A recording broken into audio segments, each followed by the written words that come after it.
A Super Bowl champion.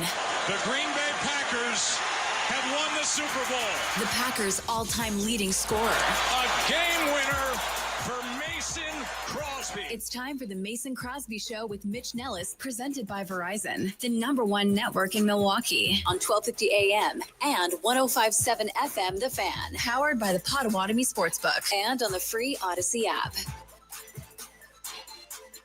It is the Mason Crosby Show, live from the 1250 AM 105.7 FM The Fan studios, powered by the Potawatomi Sportsbook. Tommy Wirtz in, joined by the Packers' all-time leading scorer, Mr. Mason Crosby. Good morning, Mason. What's up, buddy? Are you wearing a Sparky shirt? Oh, you like this? I mean, is that official Sparky Pfeiffer shirt, or No. What are we doing over there? No, actually, the story is way better than that. Mason Crosby Show, presented by Verizon, the official 5G network of the Green Bay Packers. Sparky is originally from like the Kenosha Racine area. Yeah. So as you go more and more south towards Illinois border, that's where Sparky is from. For sure. And I think he was like driving in that area and he saw this company, Sparky Motorsports, like with a billboard or a sign or something that like their business is based more south of Milwaukee than it is right now. And basically he walked in and was like, yo, this is awesome. And then they were like, here, take some shirts. And then we all got shirts. And that was it. Yeah. Like, so now, I mean, the blue is a great color. It's a great color. It Looks says Sparky on it. And it reminded me, my mom has like this, like very adjacent live, laugh, love thing going on in our house. Nice. That is all of our names as businesses. So it's like Tom's Pizza, you know what I mean? Or something like that. So I just thought of like, wow, Sparky's been looking all these years so perfect for the Sparky Motorsports of everything. Seriously. So I love that. Yeah. Hey, I love the shirt. Yeah, you're rocking it. I'm rocking Blue Line Surf and Paddle Company shirt over here. Got this down in Jupiter, Florida. No big deal. No big deal. Yeah. Bermuda grass. I'm not going to name drop, you know, Yeah. all the things that you love that I do, but I am wearing my green and gold today just because they are the best team in the NFC, and anyone saying otherwise, I feel like they just don't know ball. I mean, they just don't know what they're talking about. Well, and that's where we're going to open things up on the Mason Crosby Show. Great show coming up today. Ryan Wood joins us at 9:20 from the Green Bay Press-Gazette. Drew Wagner at the top of the 10 o'clock hour when Mitch Nellis will come in, do a little switcheroo, tag out type thing, and Drew at the top of the hour. But to start off the show, we just saw another week of NFL football, Mason. Week 2, not quite in the books, but as far as paying attention to the rest of the NFC, there's one NFC team left to play. That is Tampa Bay. Yeah, I mean, we can't discount them. You know how we feel about old Baker Mayfield. I mean, that guy could take them to the top. But wherever you want to go with this, what I have written down is on the Nicolay Law Fan Talking Text line, 414-677-1250 if you want to join the show. How much better do you think the Packers defense is now that you just witnessed Detroit put up 50 on Chicago? And I guess in the NFC landscape after week 2 pretty much concludes, like, are you feeling more and more validated about Green Bay right now? Mason, that was the craziest thing from yesterday. Some idiots, I think it was just me, picked the Bears to cover that spread. Was that? Did you pick? Yes, you did. We'll talk about that later because I don't want to berate you the whole show for that pick. I mean, that was insanity. Yes. What an insane pick. But just like me picking the Badgers to cover against Alabama. Yeah. You make some bad decisions in life, and you got to just move on. Sometimes you got to wear it. Sometimes you got to own up to it. Yeah. But yesterday, the NFL Week 2 Sunday slate over and done with, and I think the Green Bay Packers are just the most impressive 2-0 team of all time, maybe right now, Mason Crosby. Of all time, yes. Especially right now. I mean, I'm watching sports on TV this morning, and it's like you got people still putting the Eagles above the Packers. And I'm just like, I am not sold on this Eagles team right now. I mean, I'm more sold that the Chiefs are not a great football team. Like, I don't know what they have that's going to make them be exceptional this year. And then you put the Lions, who, yes, you can't discount putting 52 on anyone, but maybe the Bears are just really not a good football team. I mean, Caleb Williams, not a good quarterback. He's not great. Okay. Again, came out hot, right? Ben Johnson's first 15, they came out on fire. Molly yesterday was like, why doesn't Chicago just script the whole game? Can't be worse. Right. Just literally, we don't care the situation. We don't care. Like, we are going to have 60 plays on a script, and we're just running through them, regardless of what time in the game was. So, yeah, I'm looking at this Packers team, and I put them at the top of the NFC. I think what they did too. Then you look at Giants against Cowboys. Yeah. And so Giants, Washington beat them in week 1 and stifled them, held them to nothing, all that. So that proves Commanders are a pretty good team because the Giants were able to put up a ton of points against the Cowboys, and the Cowboys held the Eagles to a fairly modest score, correct? So right. If you just look at like versus like and all of the comparisons, you can't not put the Packers at the top of the NFC right now. It just would be a disservice to everybody in the sports world to just not at least acknowledge they are for sure the best team in the NFC. It is the Mason Crosby Show. We're presented by Verizon, the official 5G network of the Green Bay Packers. Looking for your comments, your questions, concerns, whatever you want to go with, excitement for the Green Bay Packers versus the rest of the field. And I point to a couple of things, Mason, right? So, first of all, with Green Bay, right? They can rush the passer. That was a question mark. For sure. And they gave up Kenny Clark, and they can still stop the run. Yeah. That's what the defense needs to do right now. The defensive backs, at minimum, they stop explosive plays. I don't know if they're in an elite level. I don't know if Keyshawn Nixon is really going to have 5 pass breakups a week. I don't know if Xavier McKinney is going to repeat his season that he had last year. But at a minimum, what we do know is that the defense doesn't give up explosive plays. And that is something that Jeff Hafley showcased last year that proved to be Green Bay was an elite level defense last season. Now you add on Micah Parsons and what he has done now through 2 weeks on the 95 dropbacks between Daniels and Goff. They've got 41 pressures. The team is in your face immediately right now. Yeah. And the defense seems to be all shored up. Plus, on the other end, that's crazy. We're talking almost half of the time they're pressuring the quarterback. Yes, they're in their face. And they create the same explosive plays, though, Mason, on offense, too. Yeah. The big play to Tucker Kraft, the big play to Romeo Doubs. Go downfield. The team looks the most complete through 2 weeks, and there isn't a lot of question marks, is what I have to say. I agree. If you just look at, let's just look at it in a vacuum these first 2 weeks. Let's not get ahead of ourselves. We can say, Packers have the best chance to win Super Bowl. We can do all the, down the road stuff. But if we're looking at the first 2 weeks, all the best teams in the NFC have played. Again, Tampa Bay, who knows what they're going to be, but let's be honest. Best teams in the NFC have played. And if you say the Packers aren't the best team, I'm not sure what you're looking at. I can agree the Eagles are a really good football team, and they will be tough to beat. Because of all the things they do, they don't turn the ball over. They are they are a stifling defense. They fly around. But the Kansas City Chiefs were able to get downfield. They were able to have some explosives and do some things against them. They ran the ball against them, at times. So it's I don't know. I can't put anyone above the Packers right now. And that's me being very non-homerish as well. I'm trying to think of ways to not be that homer and say it's the Packers. The Packers are the best. If you could find one, there's no reason to not put them at the top. Put your nitpicking hat on, okay? Take off the Surfer John, Ron, or whatever you got from Shaquille O'Neal or whoever you want to say it was. Take that off and put on super nitpicking, criticizing. Yeah. Where does your brain go first with the Packers? Ugh, I don't even know. I would say, and they cleaned it up a little bit in that week too. I would say penalty, maybe some they had some penalties in week 2, the whole thing, maybe just some shooting themselves in the foot, some goofy penalties in critical situations. Could that come back and bite them? Sure, but they overcame those against good teams. They had some stuff, so I'm I would say just some discipline, some penalties, some things like that.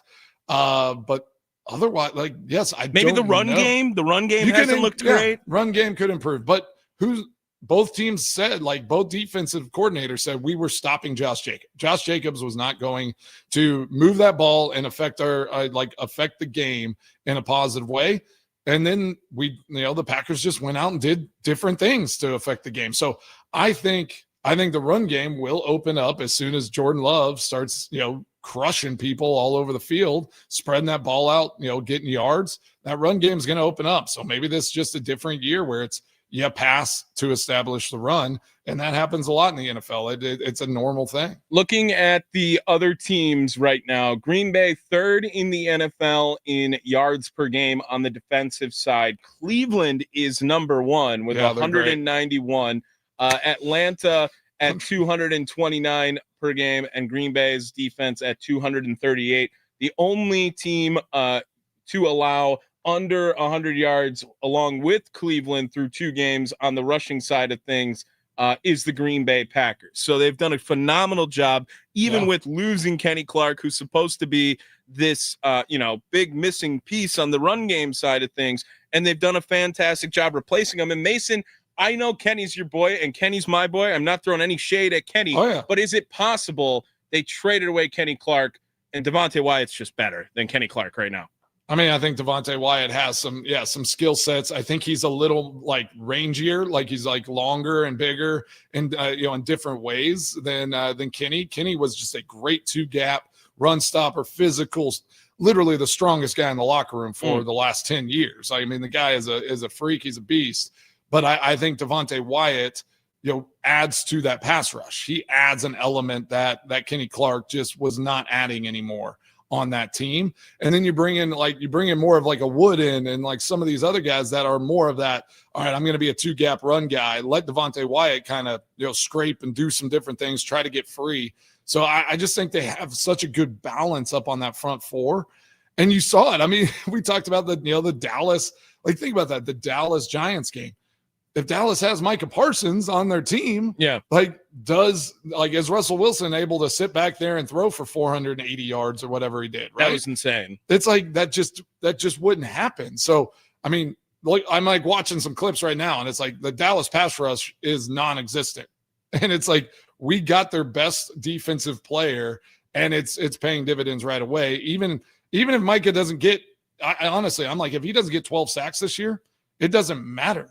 This defense is going to be a little, just that much better than they even were last year, and they're going to dominate. It is a little bit different than the traditional green and gold Mondays, as we've had a few days to marinate, as the Packers have been 2-0 since Thursday. They were the first team to 2-0. But looking at some of the games from yesterday, which team do you think should be more concerned about their 2025, Mason? The Minnesota Vikings or the Chicago Bears after the performances yesterday? I love that question. Because yesterday, the Bears just get destroyed. And I mean, all the people saying it was Ben Johnson, tough day for your argument on Ben Johnson when he goes and gets absolutely slapped around by the Detroit Lions in his homecoming game. But then Sunday Night Football, and for another thing, schedule makers, shame on you. Shame on you that game was Sunday Night Football. It would have been better to have Lions-Bears be Sunday Night Football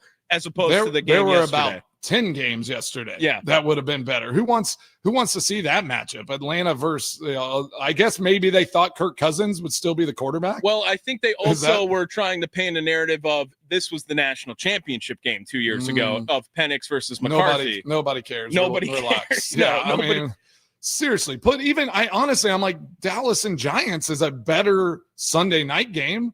As far as just and I think that was some rhetoric. They're we're going to give you all this type of game because you didn't put a Sunday night. Eagles Chiefs. The rematch. I mean, there were a ton of really good games yesterday, and last night's game was not one of them. Well, and I love kickers, and I love when kickers make a lot of field goals, but come on, that was no bueno. It is the Mason Crosby Show. We are presented by Verizon, the official 5G network of the Green Bay Packers. Ryan Wood going to join the program about 5 minutes or so here. But seriously, Mason, I do love this question. Detroit is obviously the second best team in the NFC North. Yes. And it is obviously Green Bay and Detroit are miles ahead, it feels like, of the Minnesota Vikings and the Chicago Bears. The Bears can at least hang their hats and say, hey, we put up 21. Maybe our defense is a turnstile, but it doesn't matter. Caleb Williams had a couple touchdown passes. He makes plays again with his legs. But yesterday, Minnesota Sunday Night Football.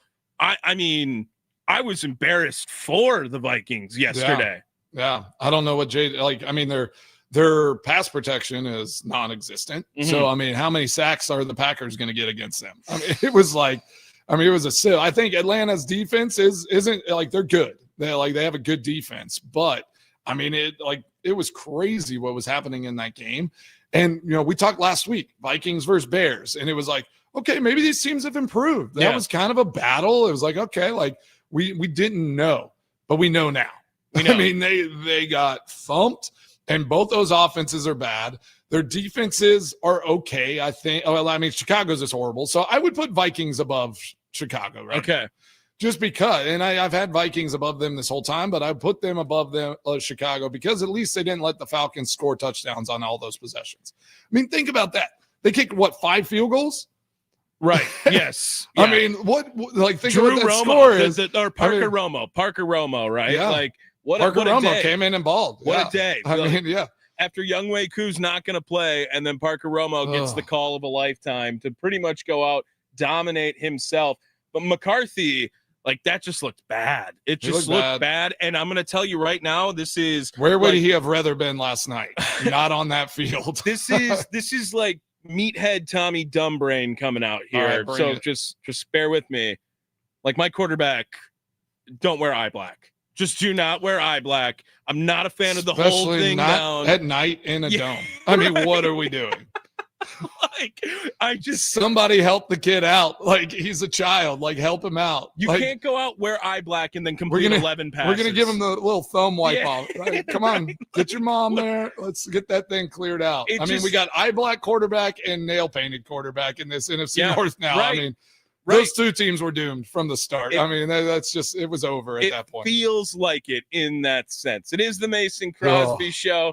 We'll keep recapping all of yesterday's Sunday football action. If you want to join the show at any time, Nicolay Law Fan Talking text line 414-677-1250 to join the program.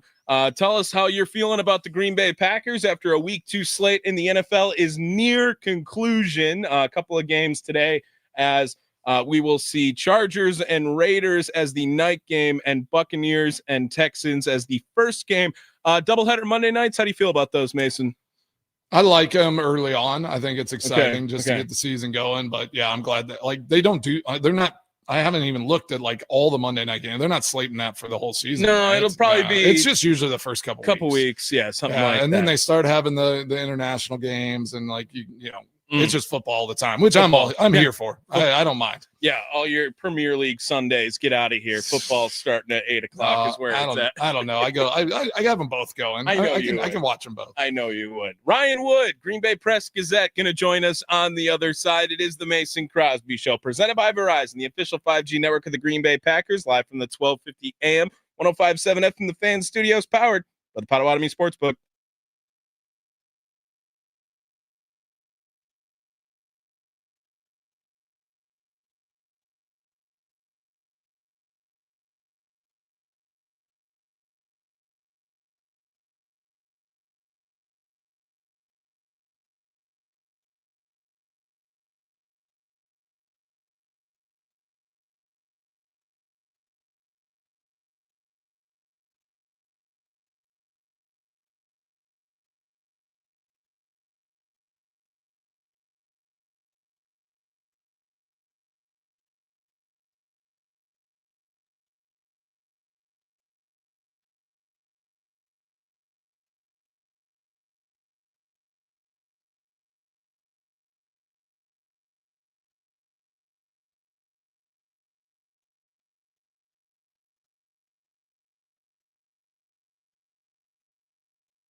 to do this, honey, do that.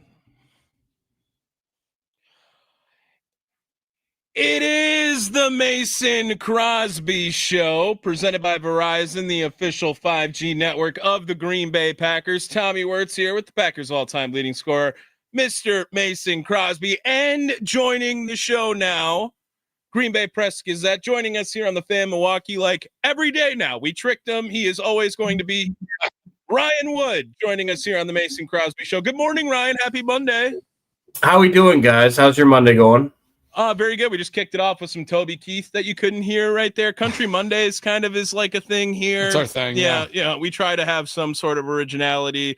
But Ryan, after another Sunday in the books, I am ready to say some crazy reckless things about the Green Bay Packers. Whoa. Okay, I'm sitting down. Reckless. I'm sitting down. Yeah, I'm just thinking that they're way better than everyone else. Like, I can't even. That's not even that reckless. You're not even that crazy. It's just, Let's not get weird right away, okay? Let's keep it calm now. Ryan, we were looking over at the Potawatomi Sportsbook betting odds. The Green Bay Packers have a better chance to win the Super Bowl than the Brewers have to win the World Series, and the Brewers have the best record in baseball with like less than a month left into the season. Like, that's how good everyone is feeling about the Packers. Am I justified for this, Ryan?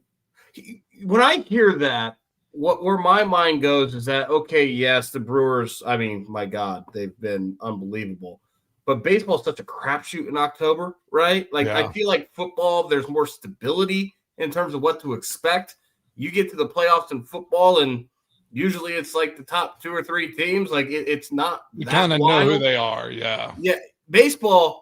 Who the hell knows? Like it makes no sense in baseball sometimes who actually makes runs and who doesn't. So that's where my mind goes. But how about this? And I'm going to break my rule because I understand in the game of football, every week is an island, right? In the NFL, the transitive property does not exist. But let's just have some fun, right? Why not? It was a long weekend. We all had some rest, ready to have fun. The Packers beat the Lions and Commanders by a combined score of 54-31. The Commanders beat the Giants, and the Lions beat the Bears by a combined score of 73-27. That's wild to me. The only way that you could have been less impressed by the Packers 2-0 start is if you kind of came out of it thinking, "Oh, maybe the Lions and Commanders aren't that good." Oh no, they're really good. The Packers just smacked them. That's what happened. And again, and here's my little okay, bring us back to reality. So we're not in fantasy land. Is now the Packers have to go on the road, like they were at home. Like again, Lions put up 52. Let's be honest, against probably a really bad Bears team, but they put up 52 after not being able to do anything against the Packers in that week 1. But they were in Lambeau Field. And that bodes well, though. That's what you want. You want to protect Lambeau Field. You want to dominate at home, and then you go and you scrap and you grind and you grit out wins on the road. It's not going to always be pretty on the road. You got to go on the road and do well. So take that with a little bit of a grain of salt. Yes, Packers got to start off the season, 2 home games, but again, like you said, 2 really good teams, and that's what I said in the first segment. I mean, Commanders. They dominated the Giants and made them they couldn't do anything. Giants couldn't do anything on offense. They were thinking about benching Russell Wilson. And then he goes against the Cowboys, who played the Eagles really well, and they put up 40 points. And Russell Wilson throws for 500 yards. I mean, this NFL is crazy. And like you said, it's a week in, week out proposition. But I mean, we aren't false in being really high on this Packers team. And I think we need to take breaths, and we got to make sure. But I'm really excited to see how they go on the road and how they have success in a weird place like Cleveland, especially for their first road test. Do you feel the same way about that? Yeah, I mean, the road is always going to be something that every team wants to figure out, and they're going to have to. Yeah, but on the macro level, one of the weird things about this schedule to me is that the hardest games this season are at home. Right? We just saw the first 2. The Philadelphia Eagles come to Lambeau Field. Lamar Jackson and the Baltimore Ravens come to Lambeau Field. You look at the road schedule; it's like it's like the Browns. It's a Cowboys team that needed overtime at home to beat the Giants. And I understand that Russell Wilson had a career day, but also Russell Wilson had a career day against this Cowboys defense. It's other than Detroit Thanksgiving, where is like the gauntlet road test for this team this season? I don't really see it, right? The hardest opponents, the hardest strength of schedule is at home this season, which bodes really well for this team. I think if you take a step back and you ask, barring the fluky, which can happen obviously in this league, the unforeseen, when's the next time that they have a loss? The hardest road game of the season outside of Detroit might be Pittsburgh. Aaron Rodgers obviously waiting there. Yeah, there's going to be some drama, some emotion there. Denver at the back end, maybe, Ryan? Yeah, Denver the back end. That Pittsburgh game's a night game too. So night game in Pittsburgh that's always something to. It's a little different than 1 p.m. in Cleveland, right? So when you're looking out on this just seems like this is a team that's going to have the chance to rack up a ton of wins. A lot of wins in the win column, and it's still 0 in the loss column. The opportunity is there, which is really good because if you ask me, after seeing this weekend games Sunday, it's early and it's way too early to say anything definitive, but it sure seems like the NFC is kind of on this collision course of the Eagles-Packers rematch come maybe an NFC Championship game. Those two teams seem like the two best teams in this conference, barring any injuries. And the fact that you get the Eagles in the middle of November at home, that looms as a really big game as well. Yeah, I totally agree with you. I'm looking down that schedule. At Broncos, I feel like at Lions, at Broncos are maybe the only the toughest road tests. Again, you go to Pittsburgh, that's tough. Sunday night. That's going to be tough. We'll see how they kind of unfold. At Cardinals, gosh, I wish I could go on that road trip. I love going to Arizona. But at Cowboys, always had success. Yeah, it's literally, it lays out perfect for this team. But I'm excited to see them go on the road. And again, I think that will any question marks, any haters that are just kind of saying well, I don't know, it's first couple games, these next 2 games before the bye. If they go 4-0 going into that bye week, they go on the road for 2 of those games, dominate on the road. This team will be the front runner until someone proves otherwise, right? Until they lay an egg. Yeah, it's them as the Eagles because, the Eagles are kind of in the same situation. Obviously, they're also the reigning Super Bowl champion. So someone has to dethrone them. But if you're looking at the first 2 weeks and who's got the best chance of dethroning them, it's clearly the Packers. Where are the holes on this roster? You haven't seen any through the first 2 weeks. And I get, if you wanted to nitpick their first 2 games, you'd say, okay, well, they got up to a 27-6 lead against the Lions, and then they gave up the garbage time touchdown, I guess. They got up to a 27-10 lead against the Commanders, and they gave up the touchdown. They didn't really forcefully put these teams away. Well, first of all, those are 2 good teams. It's really hard to just forcefully put 2 good teams away. That's good teams don't allow that, and that's what they are. Secondly, that's what Matt LaFleur has to work on is, okay, you didn't slam the door shut on 27-10 against Jaden Daniels. That's the biggest knock so far. It's not much of a knock. The sample size is going to grow, and maybe this week they mess around a little bit, and okay, they overlook the Browns, and it's closer than you think, and okay, maybe there's a hole there. But this is another.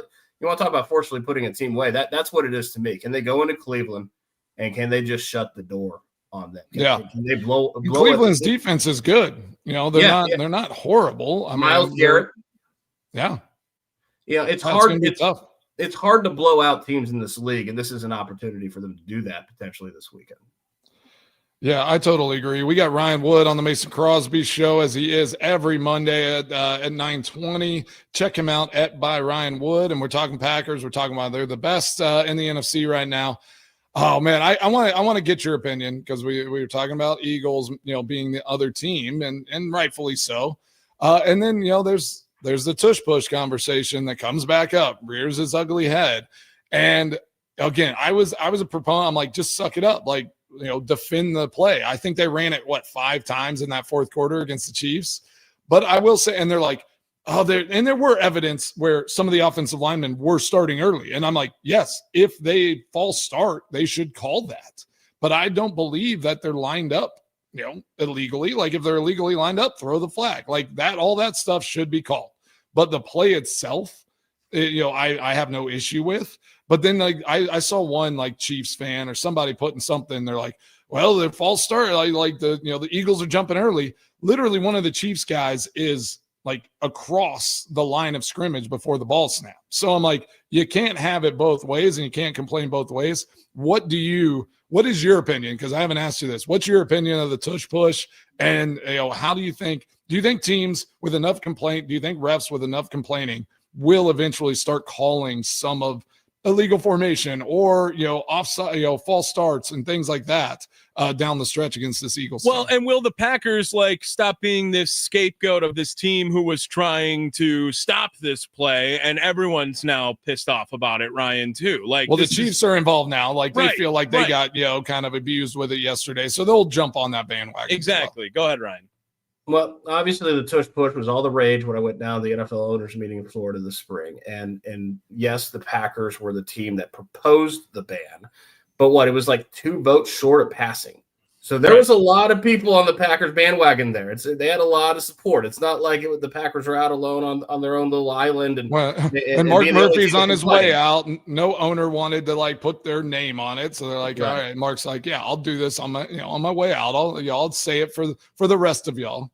Now, I said then, and I still believe now, first, the 2 primary reasons that were cited for the push of the ban was, 1, not a football play. It looks like rugby. And 2, safety concerns. I don't see how the tush push is more dangerous than any other play in the sport. I mean, the sport is inherently dangerous. Everyone knows that, signs up for that. I don't see how it's more dangerous. 2, I don't see how it's not a football play because they are able to run this play in the confines of football rules. And if you can run a play in the confines of football rules, and there's a football on the field, it's 11 on 11, that's a football play. What I think the push was, and I fault nobody for this because it's a competitive league, I think it's become an unstoppable play. And in a competitive league, you want to ban a play that nobody can stop.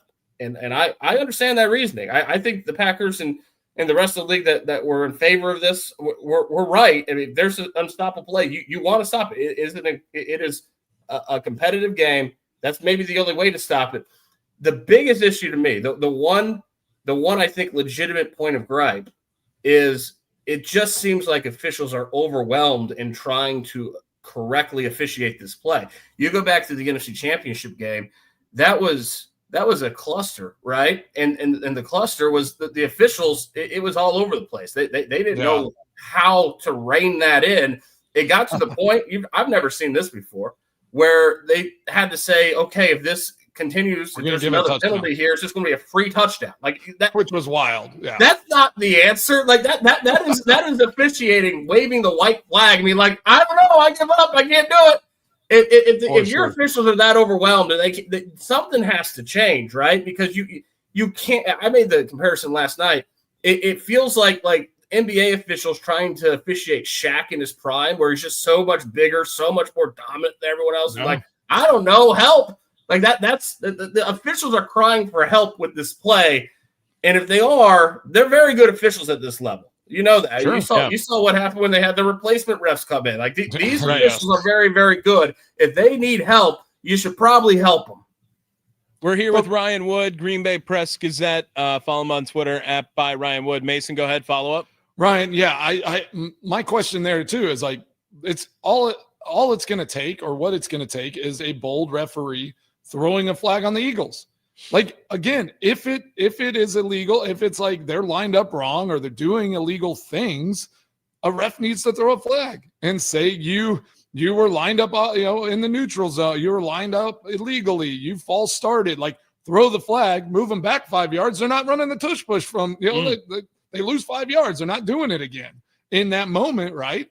And then they're going to have to adjust a little bit. So why aren't the refs throwing the flag? If it's illegal and everyone's upset about it, they're lined up wrong. That's what I don't understand is like the people like, oh, they're lined up illegally and all that. It's like, if they were lined up illegally, like refs would throw the flag. That's a pretty easy one to call. And I do think, and I saw the one that people are pointing at yesterday, where some of their offensive linemen did start going a little early. Yes, you should throw it there. But my thing was like, if they ban the tush push, they have to ban QB sneaks in general.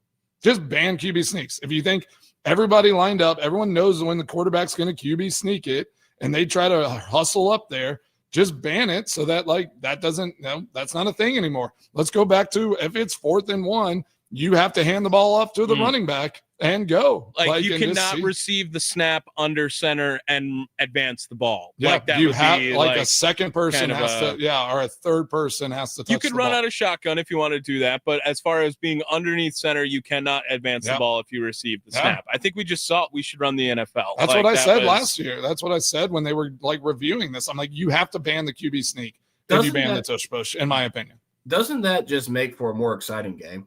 What you guys are describing right there? Because let's be honest, the QB sneak's not all that enthralling either, right? I mean, if you want to talk about boring plays, I mean, Bengals scored, right? Got pushed over the line, and Browning got basically thrown over the top of the line. Like, talk about dangerous.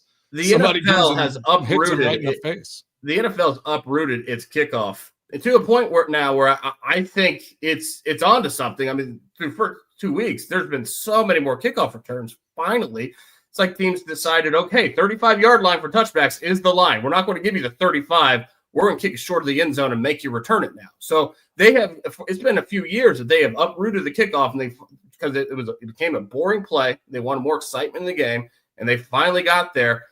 Maybe that's the answer there. Now, I'm more of a purist. I don't have a problem with the tush push. I don't have a problem with QB sneaks. Yes, I understand it's more boring, but it's also kind of just there's something about the brute physicality of that play, just mano a mano and knock each other back and who wins. I mean, that to me is part of football. It needs to be officiated correctly. A false start is still a false start on the tush push. Totally I don't know what the right answer is. This isn't a good answer either, but maybe it comes to the point of, okay, in a tush push situation, false starts are now reviewable because they're in such close quarters. There's so many moving elements happening so quickly, and it's not like blatant false starts. Like when you're spread out in 11 personnel and you get a good view of the offensive line, it's pretty clear when someone flinches. That's pretty easy. When Larry Tunsil had a false start with Micah Parsons lined up against him last Thursday night, everyone in the stadium could see Larry Tunsil backing up. It's a little different in the tush push because it is so close quarters, and it is such bang play. But maybe because of that, you have to make that reviewable because if you allow Philadelphia Eagles guards to get a quick jump on the snap, it's already an unstoppable play. Now it's even more unstoppable than unstoppable. No one's stopping that, and that's not what the NFL wants. Ryan Wood, Green Bay Press Gazette, joining us here on the Mason Crosby Show @ Ryan Wood on Twitter X. Ryan, I want to ask you just about yesterday real quick to get off the tush push, talking about the rest of the NFC North. And I had asked before, I don't know if you were in the waiting room when you heard this, like, what situation would you rather be in this season, just for this year, if you're looking at Bears-Vikings? Because yesterday, the Bears, they get absolutely destroyed by the Lions, who a week ago, everyone was like, oh, Ben Johnson. It was all Ben Johnson. It was only Ben was the reason why their offense was good. Well, turns out that was wrong. They just put up 50 right after that. And then the Vikings, who have this amazing fourth quarter, have really played one good quarter of football all season long, and their quarterback wears eye black, and I'm not really a fan of it personally, Ryan. So, like, looking at those two situations, like, who's in a worse spot right now? I understand the Bears are 0-2 and the Vikings are 1-1, but I feel like the Bears maybe have even been more impressive, even though they lost to the Vikings. Yeah, it's tough when they're the team that lost to the Vikings, and now all of a sudden that J.J. McCarthy fourth quarter looks less impressive because it was against the Bears, right? That just gave 52 to the Lions. So, okay, their defense might be so bad that even J.J. McCarthy can throw against it. I think the answer to that question is, which quarterback long-term are you more impressed with, J.J. McCarthy or Caleb Williams? Which guy do you feel is more talented? Do you have an answer? Because it feels like you don't even want to answer that question. Pause now. Right. Yeah. You fill guys in the blank. discuss. Yeah. I still feel like Caleb Williams has shown talent. Now he's a maddening quarterback to watch because, my goodness, kid, can you stay on time? Just half the time, please. Just I mean, more than occasionally, actually work and operate within the rhythm and timing of the offense. And it just doesn't seem like he can do that. But you like a quarterback that is naturally gifted when it comes to extending plays. That's obvious that in this league, that's what separates the guys that are just guys, the guys that can go out and win games. And we saw that for years and years and years with Aaron Rodgers. He has that ability to extend plays. He has that natural athletic ability that that throw that J.J. McCarthy missed down the left side wide open last night. That is a layup in this league that if you cannot hit that throw, you cannot play at this level. And it's just one throw. We haven't seen a large enough sample size of J.J. McCarthy yet. I'm not seeing it there, guys. I'm not seeing it there. The fourth quarter in Chicago notwithstanding, 7 other quarters, it's been bad. I mean, not just like struggling, like bad. So I don't know. Is a 20.4 QBR? Is that bad? Is that bad for JJ McCarthy? Like, I do think, and I think it was him. I saw this on Twitter today, and tell me if this is real or not.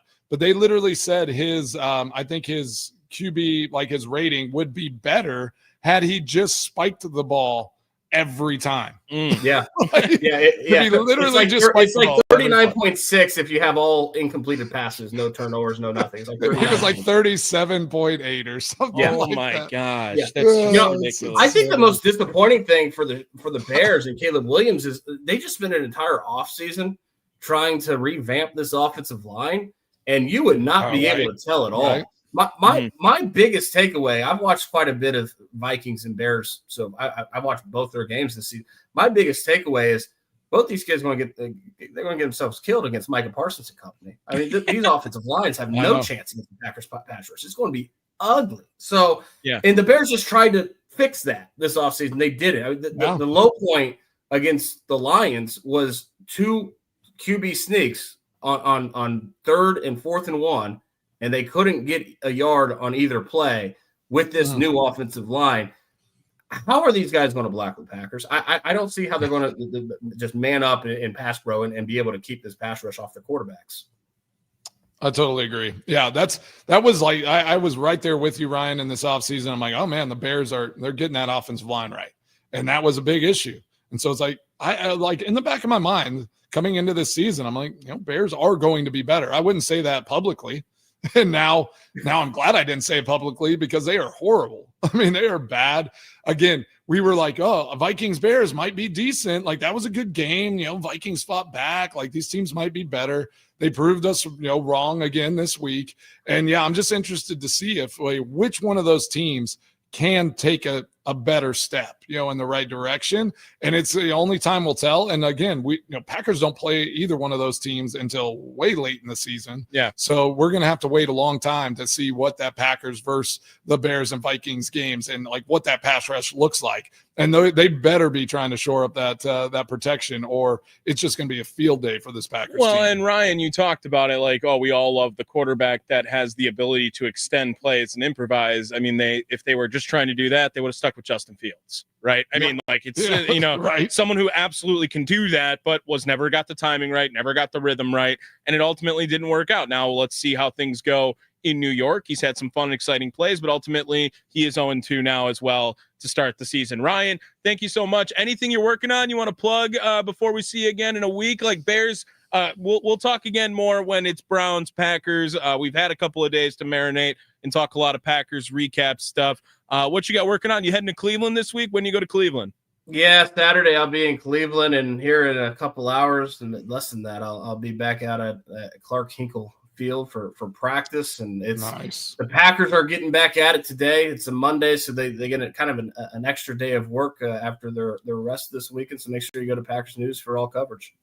Awesome. Thank you so much, Ryan. Have a good rest of your day. Let's do it again next week. All right, take care, guys. I appreciate it, Ryan. There he is, Ryan Wood, Green Bay Press Gazette, joining us on the Fan Guest Hotline, powered by Gruber Law. One call. That's all. I think Ryan is going to get so sassy by the end of the year with us. You can just we'll get him feel it. fired up. Oh, Yeah, you can let's get him feel going. it, man. He's gonna get sassy. I can tell. Let's wrap up the 9 o'clock hour. On the other side, we'll recap and review anything we missed in the NFL season. Drew Wagner will join us for a little bit at 10 o'clock as he broke some news yesterday. Yeah, Our guy, big, Drew big Wagner, time. Big J, Smoking J, Drew Wagner. There he is. It is the Mason Crosby Show presented by Verizon, the official 5G network of the Green Bay Packers, live from the 1250 AM, 105.7 FM, the Fan Studios, powered by the Potawatomi Sportsbook.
It is the Mason Crosby Show. Tommy Wirtz with the Packers' all-time leading scorer, Mason Crosby.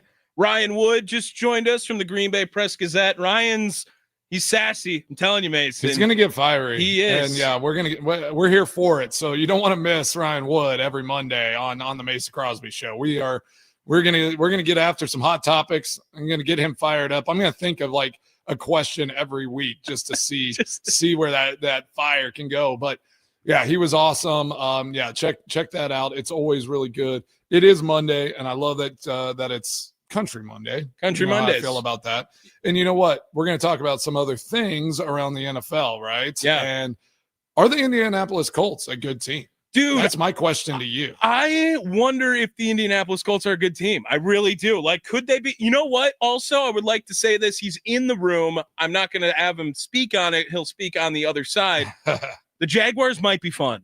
They might be fun. Yeah, they I know. They I might know. be fun. First of all, like, I know it's you're more than this, but their kicker's awesome. Like, Great. Kicker's great over Run there. Game is great. Trevor Lawrence, I'm telling you, is literally just Justin Herbert reincarnated. They're the exact same player, little bit of mobility. But you an like arm. Trevor Lawrence? You don't like Justin Herbert? No, I don't even know Are you if coming around for it? No, I just want people to say Justin Herbert is Trevor Lawrence. That's all I want to say. You just want direct. I just want them to be on the equal level. Like, that's where I'm at. Yeah. And it'll all happen tonight. When Geno goes and balls out tonight, it'll all happen. Everyone will come back down to earth, and I'll look great. Otherwise, it'll be another situation of me looking dumb. I don't care. It's the other two that always happens. Right. But you bring up the Colts. Like, I thought they had no business winning that game by the end of it, too. And then Danny Jones, man, he looks like a competent quarterback in the NFL. And the Broncos, another team, like, a lot of people expecting big things from this year. Well, the Colts are the first place team in the AFC South right now. Yeah, after I 2 think weeks. I think we took the first week with a grain of salt. It was like, all right, Dolphins are bad.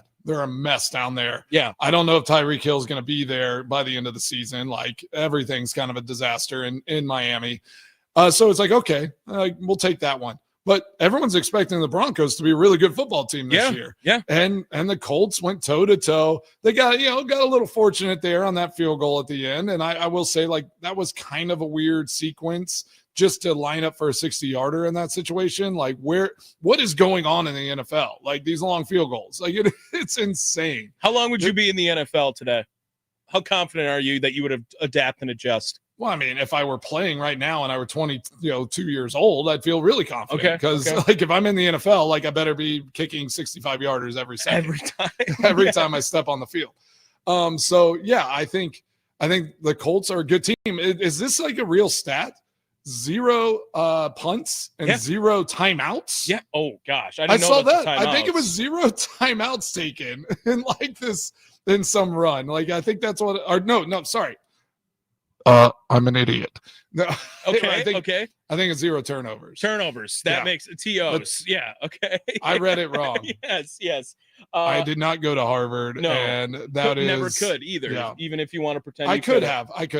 But right, yes, it was 0 turnovers, which is, I think, first time ever in Colts history. I don't know how many other teams could have possibly done that through 2 weeks. Yeah, they look great. Danny Jones, another 300-yard day. The Ravens dominate the Browns. They're the Bills dominate the Jets. Like, those two teams look like they are separating. Yeah, they're good as well. As far as tonight, which game are you more excited to watch? The Chargers, Raiders, or Buccaneers, Texans? Bucks, Texans. Yeah, Really? I mean, I don't know. I guess might be Harbaugh on Carroll is pretty fun too. I might also be on this wave that, like, the Texans had a window for like 8 weeks last year and it's closed. Like, that was it. Yeah. I might be all out on CJ Stroud.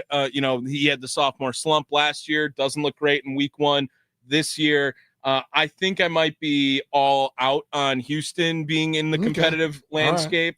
But I really think that Chargers Raiders, I will say this, I do think this game is now the judgment of direction of both of these two franchises for this season. Like, are the Raiders? I think a team, one of those teams, like, someone's going to unseat the Chiefs this year. It's a possibility. Wow. Like, those teams could be the teams that one of them unseats the Chiefs. I mean, the Chargers already, have that lead. They already faced them and got that win. So, I mean, one of those teams could be the next AFC West champion, which would be wild. 9 years in a row for the Chiefs. So somebody take that baton. Don't go and tie that game tonight and now give the Chiefs some hope. Like I just hope someone wins the game. That's my hope for this.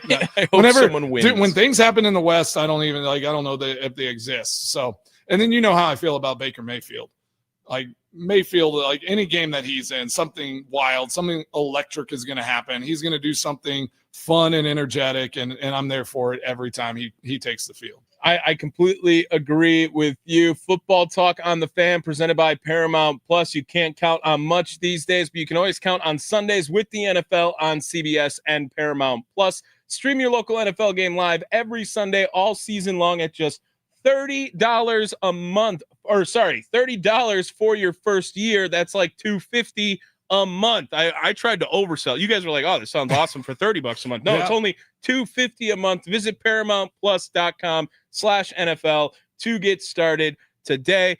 Mitch Nellis going to join us 10 o'clock hour for the entire 10 o'clock hour. Mitch is back. Drew Wagner, breaking multimedia journalist that Drew Wagner is. Just breaking news. Will join us on the other side of this break. We'll recap our picks from a week ago. We had a great 10 o'clock hour coming up here on the Mason Crosby Show, presented by Verizon, the official 5G network of the Green Bay Packers, live from the 1250 AM, 105.7 FM The Fan studios, powered by the Potawatomi Sportsbook.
What's the latest on the crew? Let's go inside the clubhouse with Drew Wagner of Forbes Sports on the Mason Crosby Show with Mitch Thunder Nellis. Brought to you by Verizon, the #1 network in Milwaukee on 1250 AM and 105.7 FM, The Fan. Inside the Clubhouse is brought to you by Focus Baseball. Join their fall mini camps at focusbaseball.com.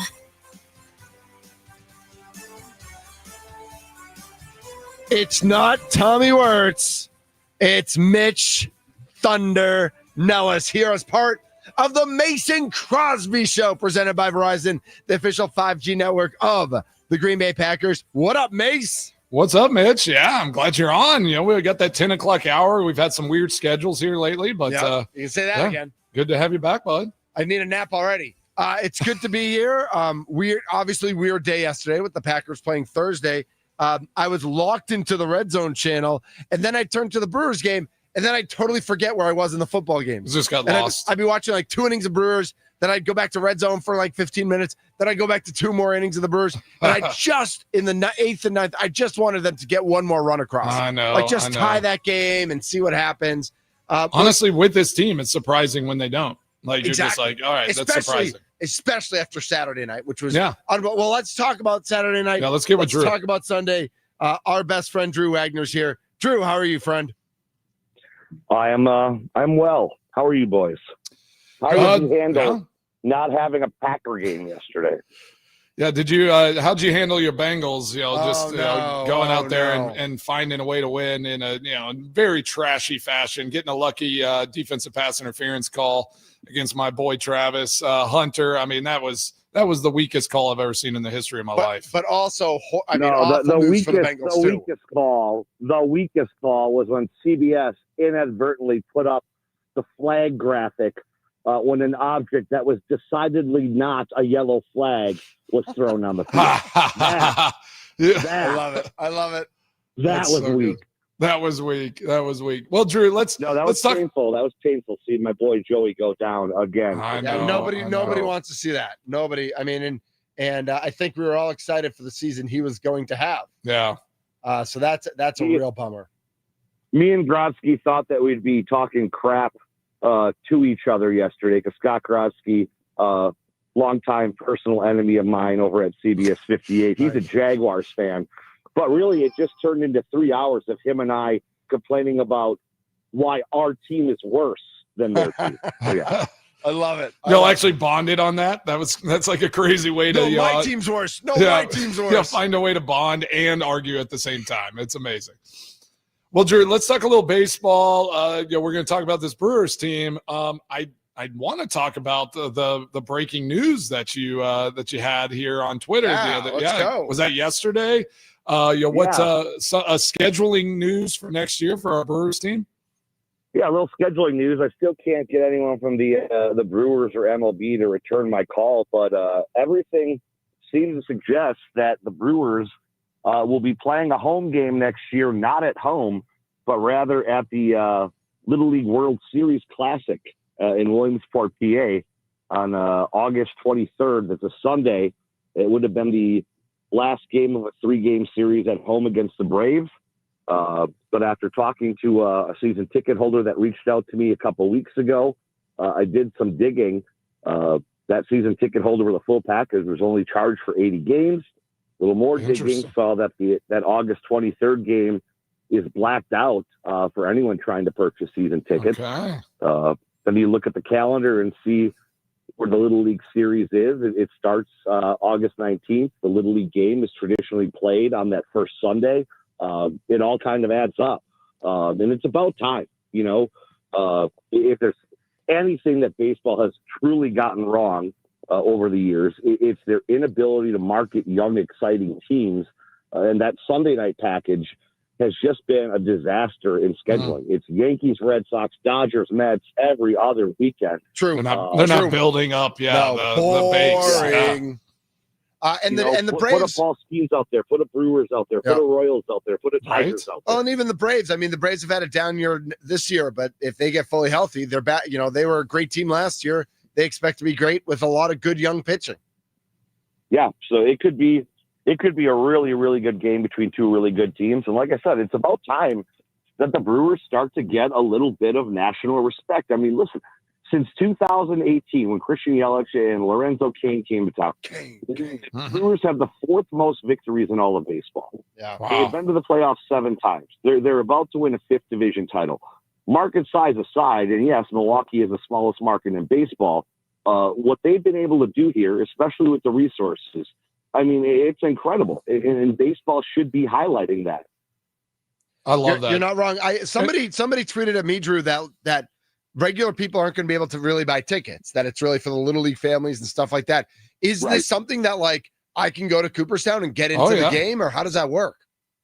Well, if you went to Cooperstown, you'd have to watch that. How about not Cooperstown? Maybe Williamsport. Yeah. Where we go? No. I'm going to Cooperstown to watch the game. I don't know where the rest of you are going. Do they have a nice like nice sports bar or something that we can go to Cooperstown? They're going to show it on the big screen. Stadium, the ballpark they hold the game in, and I can't remember it. You can check out my story. I have it linked to Forbes on Twitter. I can't remember the name of the ballpark right now. It's a minor league park. Used to hold a low-level team. Now it just has an MLB draft league summer college wood bat team. It holds about 2,500 fans. You're right.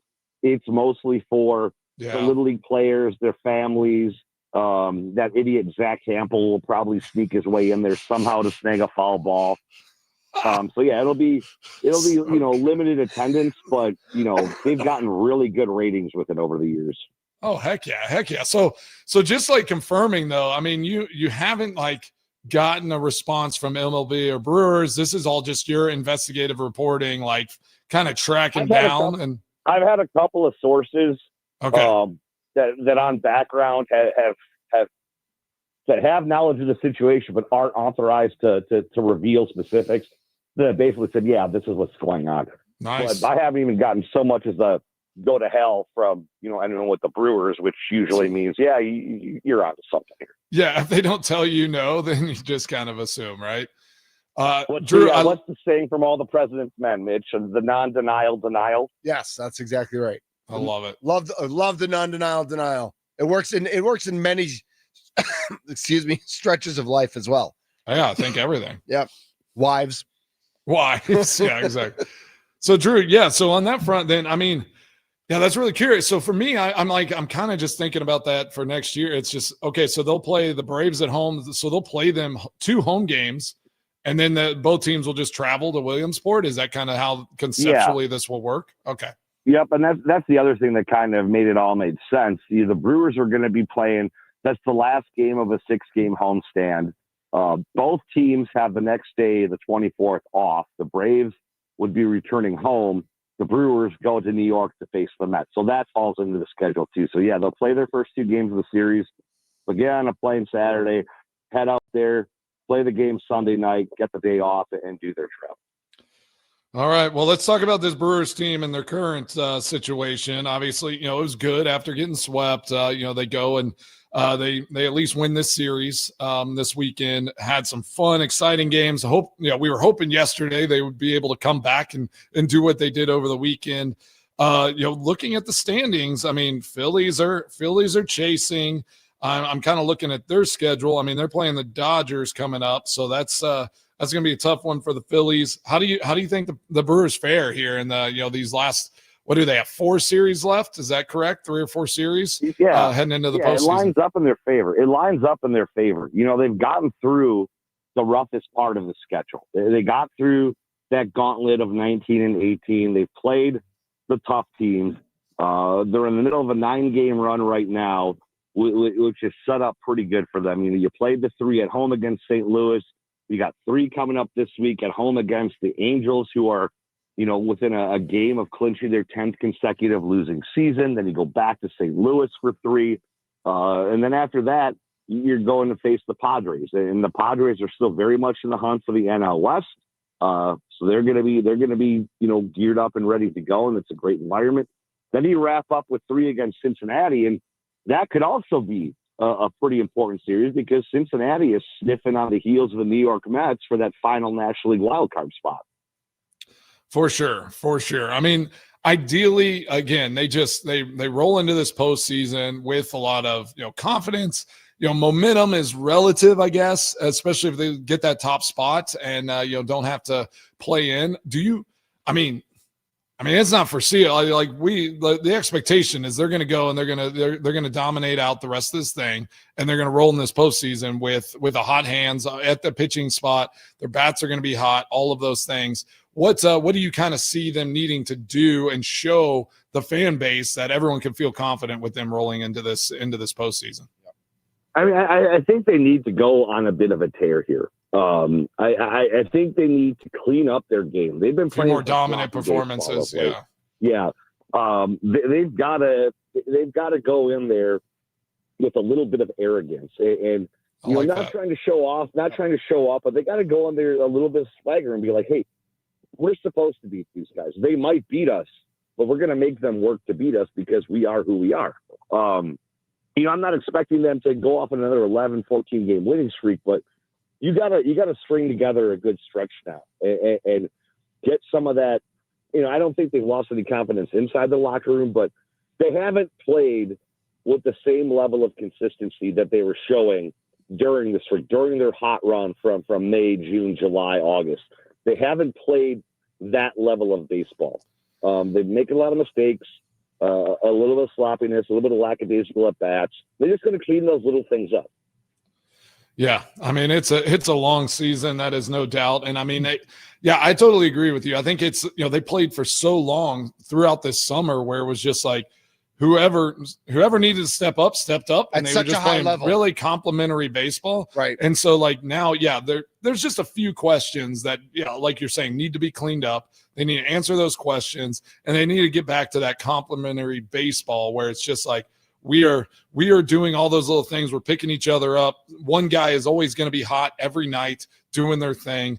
And kind of where do you think that is? I mean, who do you think is that kind of going to be the front runner and lead the way there? Obviously, Yelich is someone that pops up, but are there other guys that you kind of expect to step up and be that front runner? Not really, because that's just not the way this team is built. You hit it on the head. It's someone gets hot every night. Every night, someone else seems to have that big game. Yeah, I think they'd like to see Christian Yelich go on one of those 2-week tears. They'd absolutely love that. But the thing is, they can win, and they can win consistently and win big without having it be one guy. When you have 9 different guys, all with the ability to be the guy every night, that bodes well for you. And I think that's as simple as it gets. Now, the big question that I think is going to face them in the immediate future is, what the hell are they going to do with their starting rotation? If Quintana is going to miss time now with his calf injury, that really throws a wrench in things. Yeah, that's a good point. Yeah, how much time is he expected to miss? Yeah, do we find that out today or tomorrow? What do you think? I would assume we'll find something out tomorrow. He went to have an MRI yesterday. We heard he left in a boot. That's all we got. Off day today, so no availability. So I'm sure we're going to find something out tomorrow. Yeah, and again, we're talking pitchers real quick. Let's talk about Quinn Priester real fast. I mean, what is the number now? 18. I mean, is it 18 games? 18 games, 15 starts. Yep. Yeah, I mean, it's insane. It's insane what he's done. Just talk a little bit of your view of Quinn Priester and what he's been for this team. Quinn Priester has been the most impressive part of this team for me. He was the guy that came over early in the season. There was one of the local guys that wrote a clicky story calling it a desperation move, because they did give up a significant amount for him, and they were, beset with a rash of injuries, but they brought him in here because they saw something, and they saw him as a long-term piece. Mm-hmm. They weren't sure if he was going to be in the rotation the whole year. They needed him right now, but they wanted him down the road.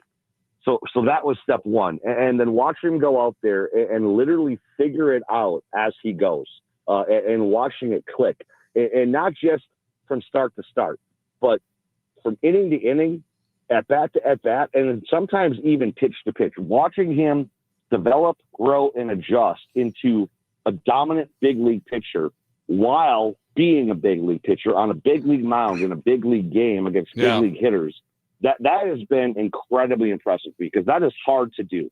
you figure that stuff out in the minor leagues. You try new pitches, you try new sequences. He's literally doing it in games that matter, and he has excelled at it. I love it. I love it, Drew. Yep. I got one more question, and then Mitch can go, and then we'll let you break. But I just wanted to ask too, just kind of looking at this roster and Holt, like who on this roster should, is worthy and should be getting like some awards at the end of this season? Like who are the guys on this roster that you think will and are deserving to get awards?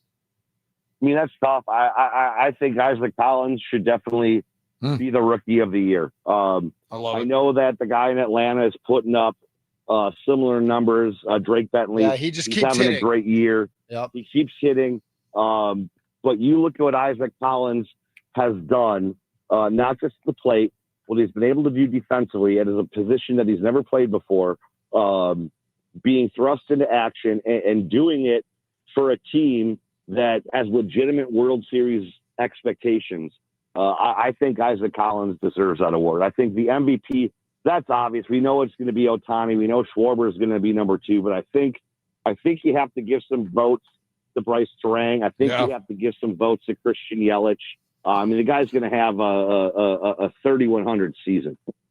That's crazy. And the Brewers need that. The definition of the award on the ballot is most valuable to his team. You're not going to find a lot of players that are more valuable to their team than Christian Yelich or Bryce Terang. Well, and continuing that Bryce Terang discussion, if you, I don't, I don't even know what, what's the award position by position, not the glove, but just the Silver Slugger. the Silver Slugger. Silver Slugger, yeah. And I mean, they're going to have some Silver Slugger guys in there for sure. Well, and one that's overlooked, I think, does MLB have a Comeback Player of the Year award? I'm sure they do. Because if they do, I mean, I think Andrew Vaughn has to get some consideration for that. Yeah. But looking at like second base specifically in the National League and like between Cubs fans are probably going to argue for Nico Horner. Nico's actually had a pretty good season. And Arizona, I think Ketel Marte is kind of the reigning champion there. And Bryce Terang, between the three of them, I think it's a tight race for Silver Slugger at second base. Do you think that even if Bryce Terang isn't a household name and the Brewers are the small market team, do you think Bryce can win that award? Yeah, because I believe that's voted on by the players, right? It's voted on by the same kind of electorate that votes on Gold Glove. I may be wrong. I'll have to double check, but I think Bryce Terang is definitely in there, especially if he continues popping the ball the way that he has. Yeah. He's right up there. Three more homers. Yeah. That's all we need from him. They've got Durbin should be in the conversation for Rookie of the Year too. I forgot to mention him. Like they've got guys that may not win it and probably shouldn't, but should definitely be in the conversation for these awards at the end of the year. This team is. Yep.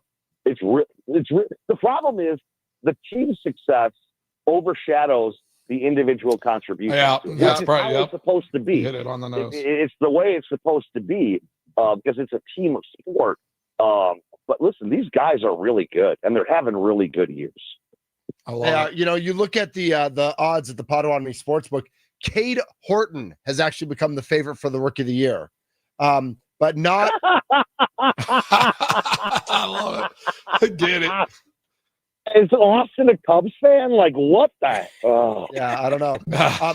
Drake Baldwin is second. Isaac Collins third. Matt Shaw fourth. Another Cub. Then Caleb Durbin. Wow. Then Jacob Mizorowski.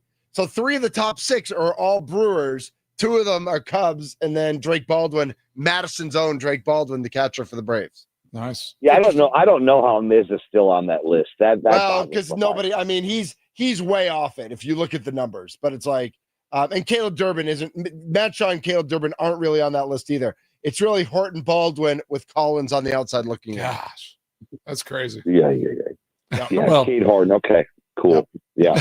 I don't like that one. Drew does not like that one. So day off today, and then what is it? It's LA. Right. Yep. It's the Angels. But it's Anaheim. Right. It's Anaheim. But it's Freddie, then Woody, then Quinn. what is this? What do those three guys need to do this week just to like put get some of the arms innings, back, right? More innings, get some of the arms back in the bullpen, whether it's McGill coming back or Mears coming back. We any update on Gasser at all? Like what's and what do those three guys need to do? Gasser threw 3 innings out of the bullpen the other day. Okay. So he could probably be up maybe sometime next week. As for Freddie, I mean, Tommy and I harp on this every time on the leadoff show, which you can hear every game day 1 hour before first pitch. He's got to throw strikes. Nice he's got to start working deep. He knows now that guys are going out there and they're going to try and run up his pitch count. He's got to figure out a way to combat that because the Brewers cannot afford to keep getting 5-inning, 100-pitch outings from Freddie Peralta. They just cannot. They cannot get by with it.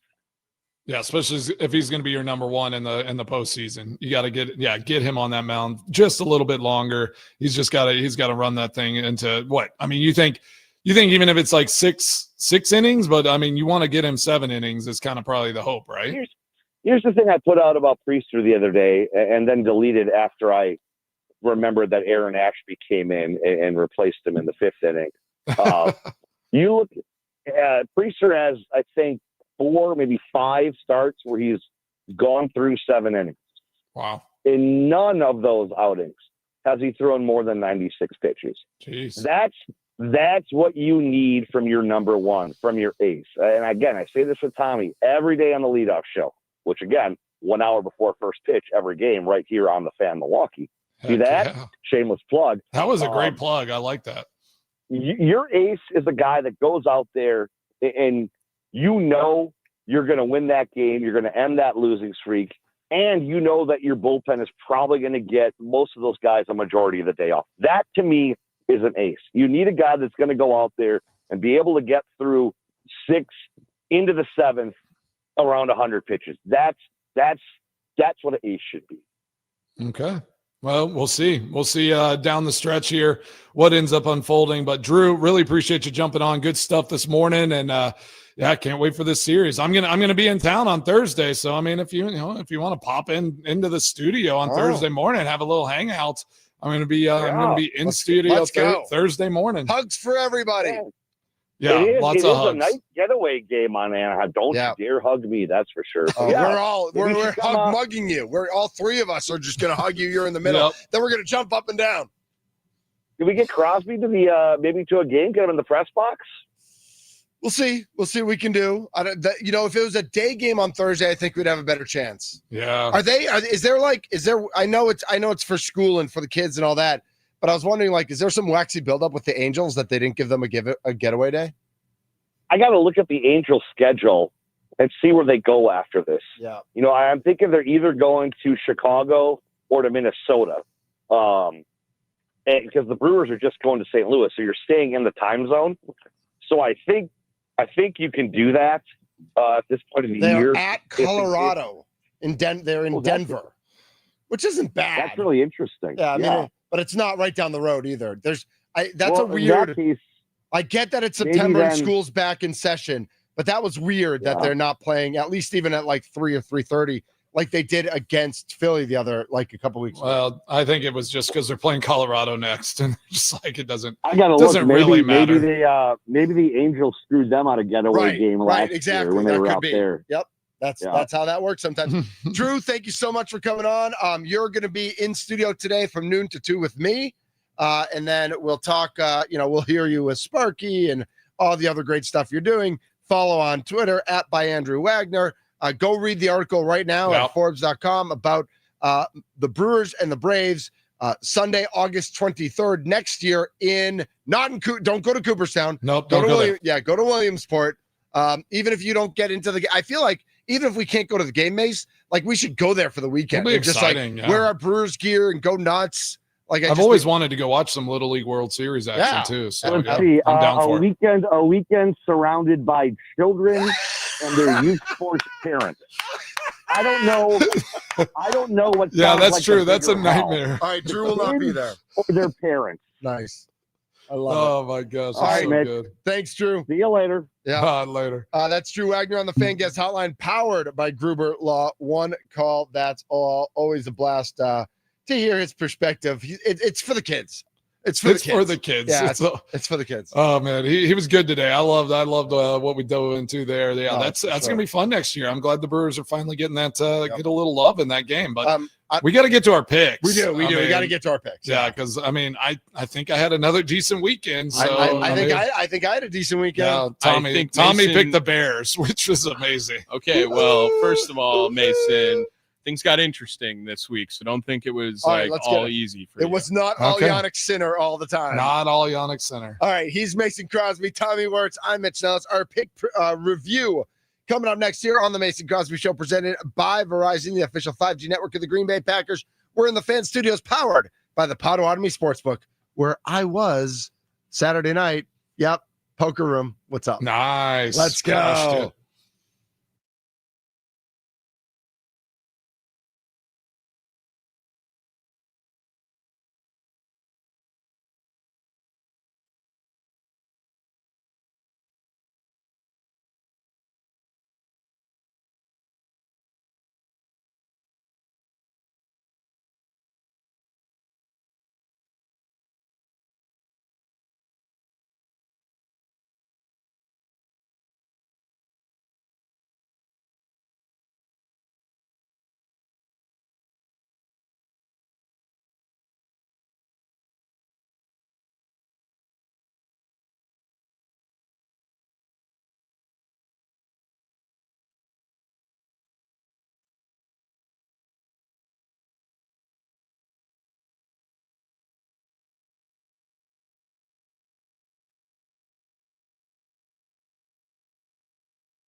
Oh,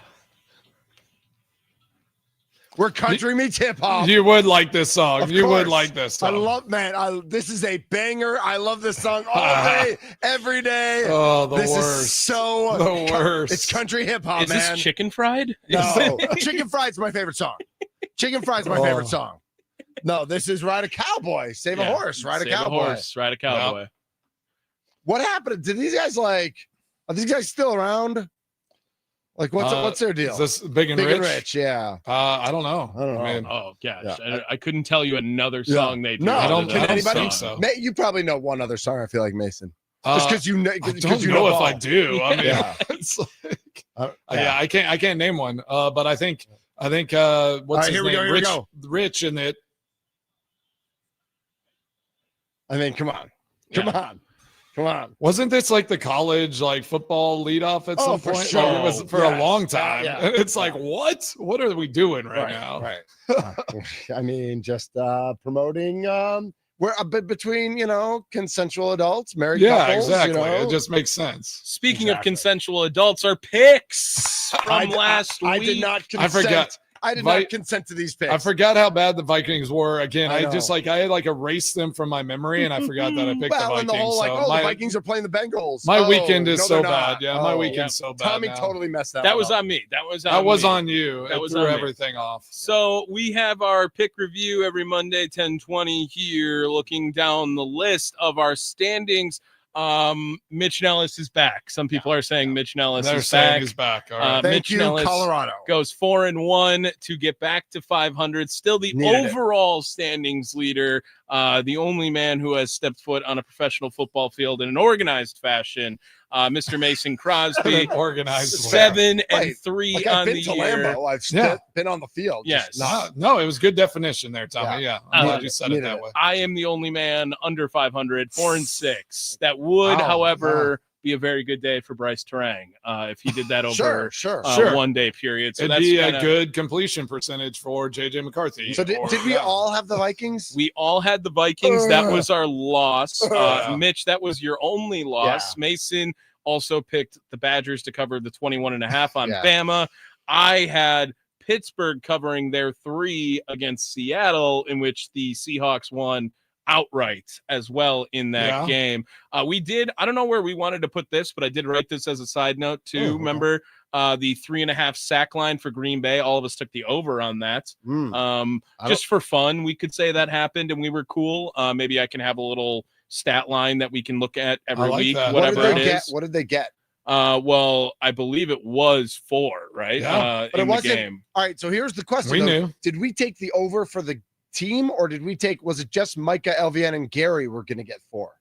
Didn't we say specifically them, or did we just say for the team? I don't remember. I think we changed it for we the change it? Okay. team, All right. but That makes sense if we did. Well, I have it right here looking at it. I just want to double check because I'm pretty sure Rashawn Gary had 1.5 and Micah had Half. half. Because I lost my underdog, so I needed him to have more than half. Okay. All right. I needed that one at the end where they held him, and then at the very last second, I can't remember where it went because then we were McDanielson like, threw if the they ball. get 4 sacks, they're winning. Like that's kind of I think how we ended the conversation. Sure.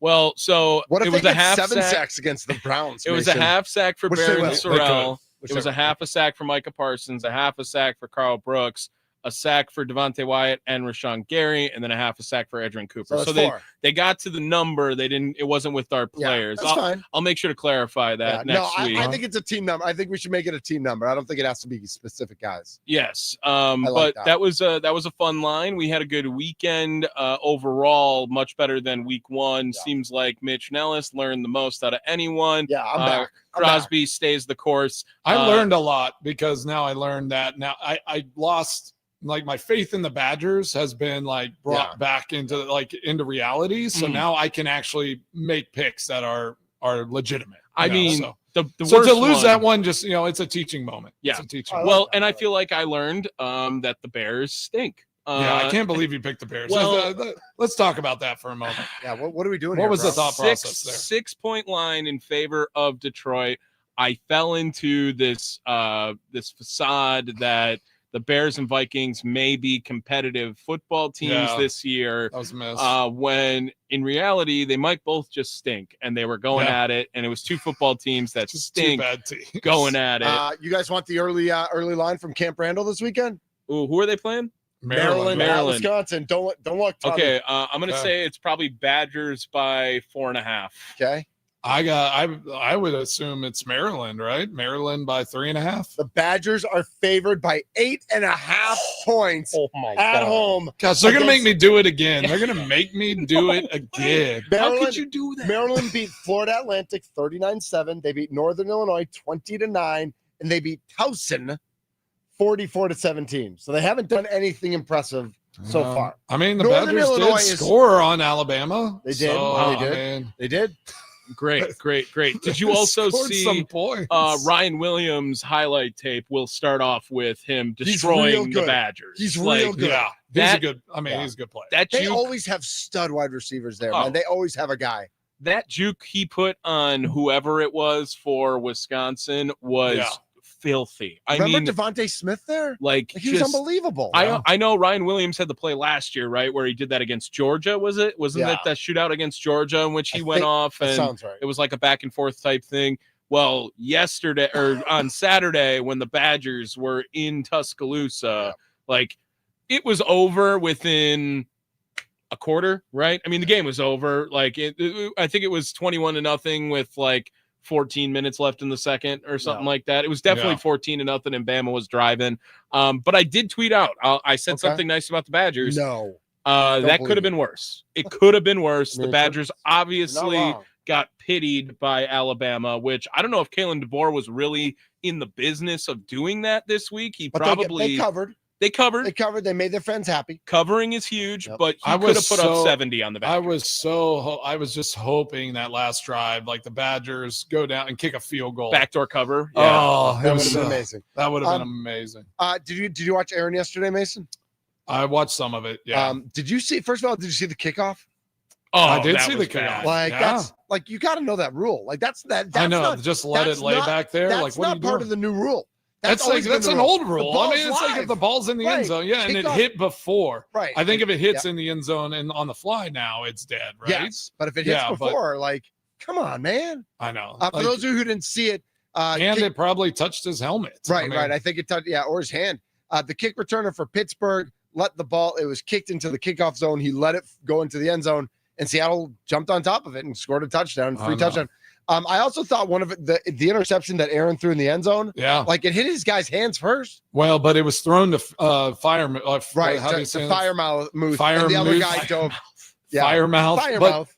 Yeah, the other guy kind of like Calvin Austin jumped in front but of he it, could like have because caught Aaron was like I Right. was not throwing the ball to you. But You he were out still of had his bounds. hands on it. Like he could have caught it. He could have. Yeah. I mean, I hate when those types of things. Those Right. are unfortunate That's, ones. that's not on the necessarily quarterback. on the quarterback. Yeah, for sure. I did have higher than 1.5 touchdowns for Aaron yesterday. So that I also also messed me up. That on, hurts. That hurts. on underdog. I did have a lineup win yesterday. Did you really? I did see one go through the uprights. That was Okay, all right, nice. nice. Had a nice little 3-leg that hit. There you go. I Here's a broke question. even on the day. I like Nice, that. nice. That's awesome. Good for you, man. I have a question that Proud of I you, was Tommy. I was going to send y'all yesterday, and as a kicker, like I've actually always wondered about this, where it's like, how in the world, how are field goals counted as good if they go right over the middle of the upright? Ooh, okay. You're And talking that, about like because I had one against that was last night, right? the Atlanta Falcons, game. Beckett, Yes. So he kicks it straight over the upright. They Yeah. count it good because they say if it goes over the upright, It's good. as it has But to be all the way out. Mm. But I mean, that's going to But hit right in the middle of the upright and not That's go in. gonna doink, So right. I just kind of wonder. Like in my mind, the uprights have always extended to infinity Yeah. above the top. If we have the technology That's a great now, question. to have the measurement line, Yeah, be, you should know they if it's good or not. They should be able to have the technology of like infinite line going up until the stadium I to agree. tell you if something is good or not, right? And maybe it gets into a sticky situation with field goal kicking, right? Where in the ABS strike zone, I'm thinking now, like as long as it touches the strike zone, True. it's a strike. Yeah. Well, So would it's that gotta be be on the outside. Would that be the same thing if they did that with a field goal and an upright, or like you're saying, very obviously, I mean, it was a big doink weekend. It felt like too. Yeah. There was a lot of loud doinks going off. Would it be touching that line? It's now good, or a percentage of the ball has to cross? Like, it gets into a sticky situation, but it feels like we have the technology to know if a field goal went in or not. Well, so they extended the uprights up about, I think, 6 feet, maybe a little bit more than that, from when I started, because they were having that issue. A lot of guys were starting to kick the ball farther as all that started developing, kicking it higher, and they kept running into that situation where the ball was above the height of the upright, and there were a couple close calls. So they've extended it. Guys keep just kicking the ball higher and farther. So I don't know. All of a sudden, are these uprights going to be 100 feet tall? Again, no, get the technology so you don't have to have any of those issues, because I guess in my mind, I'm like, if it's straight on the upright, like you could tell, like angle, all that, like would that ball have bounced in, or would it have been? Yeah, right. We have the technology, right? I just don't. I want my kickers to make all their, I want those to count. That's great that it counted, but I just feel like if that was a little further back and it had been lower, it wouldn't have counted. I don't understand that. We're gonna get into a situation where yelling at clouds over here. Brandon, old kicker yelling at Brandon Aubrey's gonna have so many rule changes. It'll be like Wilt Chamberlain back in the 60s. Or Cam Little or whatever. He's special, man. Yeah, Brandon Aubrey is a special kicker. I mean, true ridiculous. Ice water in his veins, as opposed to, I feel bad for the Tennessee Volunteers kicker. And I thought the coach mismanaged the end of that game so brutally. First of all, they got a fumble, and from Georgia with 7 minutes left, they get a false start to get to 1st and 15, and they just run it 3 times. Yeah. And then at the end of the game, they got a false start on that field goal. There were 7 seconds left because they were going to run one more play. Still run the play. Run a play, because you're still going to have to kick the ball out. It was a disaster. I think it messed up the kicker. I think it messed up the team when the coach panicked. It was like, we false started to go back 5 yards. We're just going to kick it now. Go get the 3 more yards and center the ball. I felt for Mrs. Thunder on Saturday. So sad. I didn't feel. I'm going to be honest, Mitch. In the troll Tommy, I was laughing at you, but I was sad for Mrs. Thunder. I was most sad for my father-in-law, who planned his whole week, and actually on Friday said, I'm actually at peace if they lose this game. I've had so much fun. He listened to every podcast. He dove in deep. And then the way they lost, I just feel bad for that. That always, that stings so bad when it's in that. And again, we talk about clock management, like what you're saying, it does. The rhythm of all that does matter. Yeah. I mean, especially in college. I mean, pros, you're expected. You just kind of stay locked in. You do your thing. But I mean, it can affect you at that level too. But in college, just keep that rhythm. Know that this is not a normal situation. Yep. Why would you kick it with 7 seconds on the clock? Yeah. It made no sense. It made no sense. Yeah, no totally. sense. Looking at just one future here, I think we did touch on it last week. Do we remember the line for Packers-Browns? Because I think it's changed. It was 7. Okay. It opened at 7. All right. So we do what it opens at, not where it's at. No, just was giving you a teaser. I mean, it blew our mind that it wasn't double digits. Yeah. And I should have and I was at Potawatomi Saturday night. I should have just put all my winnings from poker on the Packers, and now I'm mad at myself that I didn't do that. It has now moved to 8.5. Yeah, and it's going to hit 10. Yes. It's going to hit 10, I think especially depending on who's starting a quarterback and who's playing quarterback. Dylan Gabriel with a nice touchdown pass. Oh, great. Yeah. So, he's good got for Dylan. Yeah, good for Dylan. It just looks so weird being left-handed in the NFL. Yep. I'm sorry. It looks so weird. It's just, if you miss a pass, it's like, have you tried throwing with your other hand? It just like looks a lefty kicker. Where'd all the lefty kickers go? Yeah, lefty kickers have kind of weeded out a little bit. Janikowski ruined it for everybody. Yeah, David Akers, friend of the show. Well, again, I do think it's one of those where it's the operation has gotten so dialed in. It's it is odd to flip and and hold and do all of that. So that's even lefty long snappers, rare breed. Wow, really? Ball spinning the other way. Snapper. Yeah, well, never even thought of that. Yeah, it's a different catch. Catch. All right, let's get to should we get to go ahead. This is the line that surprises me the most, that they have Bears -1.5 against the Cowboys. Oh God. Oh my gosh. Are you kidding me? Oh man. What? I mean, the Cowboys just let Russell Wilson carve them. and Yeah, that but, guy is I mean, not good at football anymore, I'm pretty sure. So I mean, but Dallas can score. They're gonna put up they're gonna put up points all over the Bears are favored in a football game. Yeah. How does that happen after Say that out getting loud. smoked 52-14 or whatever? I mean, like, how does that happen? if Kenny was really a friend of the show, he'd get a safety in that game. Sorry, I'm sorry. The Bears scored 21. I'm sorry. No. Like they No, did Kenny's score going to get a 21. BJ Raji. He's going to get a pick six, like a Oh, like a I would 10 love yard from the that. 10, like a 10-yard pick Just six, like break BJ their All Raji. right. Well, good weekend picks, boys. Yeah. Mason's extra points are next. Yep, let's get into it. This is the Mason Crosby Show presented by Verizon.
What's on Mason Crosby's mind today? It's time for Extra Points, powered by the Potawatomi Sportsbook on the Mason Crosby Show with Mitch Nellis on 1250 AM and 105.7 FM, The Fan. Oh, great show today. It was awesome having Ryan Wood on early. If you missed it, go check us out. We are a podcast as well. You can check us out on a YouTube page. Go at the Fan Milwaukee on YouTube. Check us out on the Odyssey or iHeart apps for all of those interviews.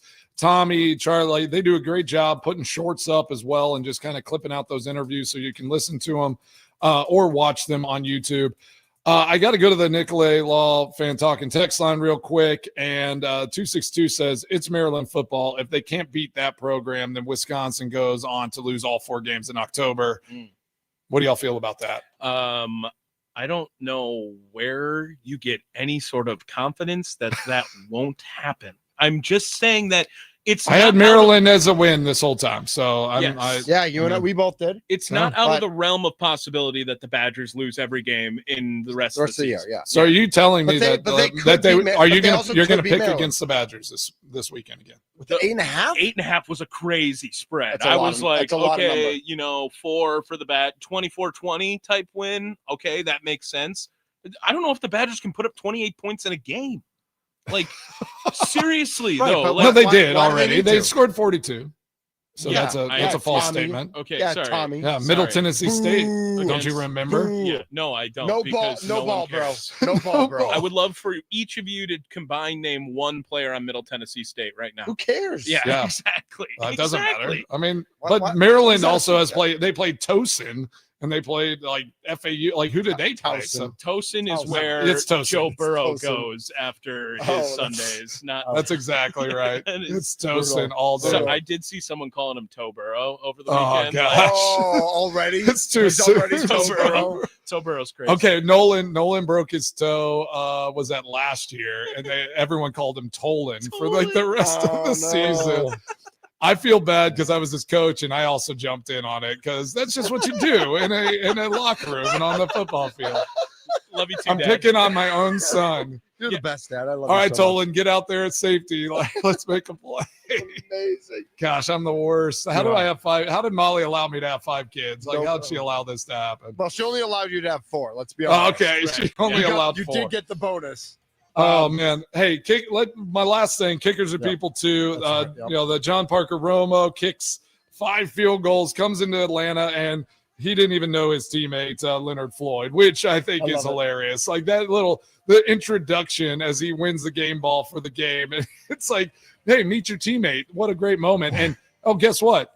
Vikings, you lost to that. So just remember those moments. Vikings stink. Bears stink. I think that's what we learned this weekend, Yeah, right? we learned a lot about those two teams. Stink. Well, All right. hey, I am still the clubhouse leader for our pick'em. So I have 2 weeks under my belt, and I feel really good about where my season's going. You're in Madison tomorrow with Andy North, right? I'll be in Madison tomorrow, and you have then a lunch? playing golf at Sedge Valley in Sand Valley on Wednesday, and then I'll Nice. see y'all Wednesday night, and we'll be hanging out on Thursday. So You're in studio Thursday?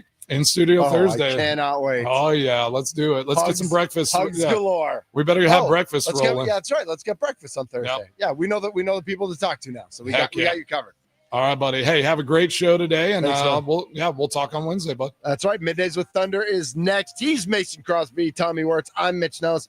The Mason Crosby Show, presented by Verizon, the official 5G network of the Green Bay Packers. We're in the Fan Studios, powered by the Potawatomi Sportsbook, 1250 AM, 105.7 FM, The Fan, free on the Odyssey and iHeart apps. And as always now, free and live on YouTube. That's YOUTUBE. For those of you who don't know, this has been, I don't know who that was for, but this has been the Mason Crosby Show. Shout out Tolan.